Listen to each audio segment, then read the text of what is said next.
Madam President. The senator from Utah. Thank you. I have enjoyed the discussion which has been going on with regards to this legislation and have a couple of comments. One is, given the interest and the priority of and the importance of elections, it would have been helpful prior to preparing this legislation for vote if those that were the drafters of this legislation actually invited a Republican, any Republican, to sit down and perhaps negotiate and see if we could find some common ground. But instead, the Democrat leadership dusted off what they'd written before on an entirely partisan basis, and then are shocked that Republicans don't want to support what they drafted. Now, I note that political overstatement and hyperbole may be relatively common, and they are often excused, but the president and some of my Democratic colleagues have ventured deep into hysteria. Their cataclysmic predictions for failing to support their entirely partisan election reform, worked out entirely by themselves, without any input whatsoever from any single person on my side of the aisle, they're far beyond the pale. Now, they're entirely right to call out Donald Trump's big lie about the last election being stolen. But in the same spirit of honesty, they should not engage in a similar lie that Republicans across the country are making it much harder for minorities to vote, and thus that the federal government must urgently displace centuries of constitutional practice that gives states primary control over elections. So dire are the consequences, they claim, that this must be done by shredding the rules of our senior legislative body. They point to Georgia as evidence of political election villainy. The president went there to deliver his crowning argument.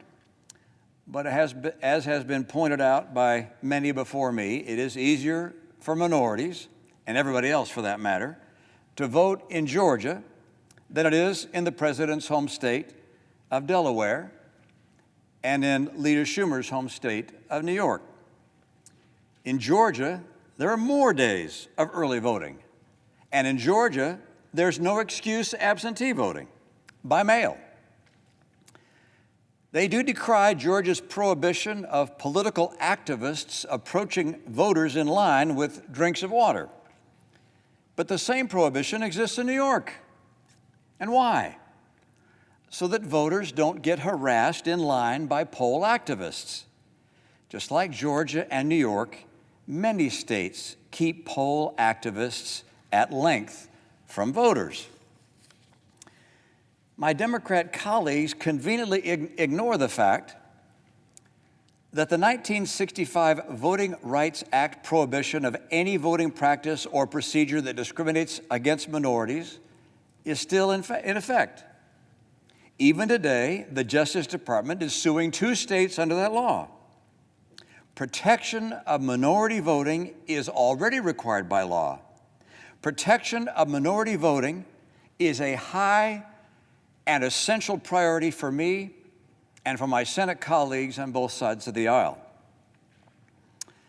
To be clear, I want an election system that allows every eligible citizen in every state to be able to exercise their right to vote in every single election.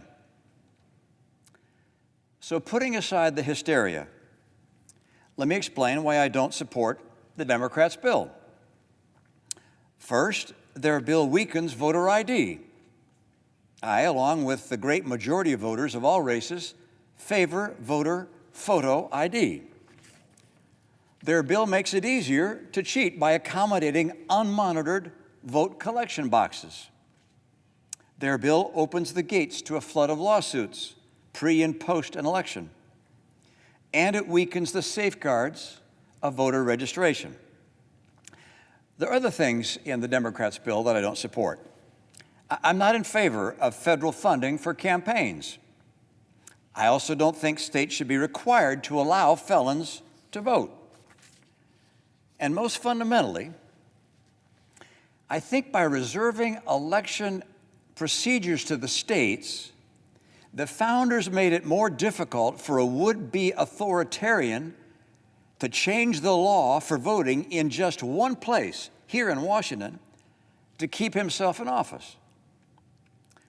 Let me add that I think the Democrats' bill is insufficiently focused on the real threat, and that is the corruption of the counting of the ballots, the certification of elections, and the congressional provisions for accepting and counting a slate of electors.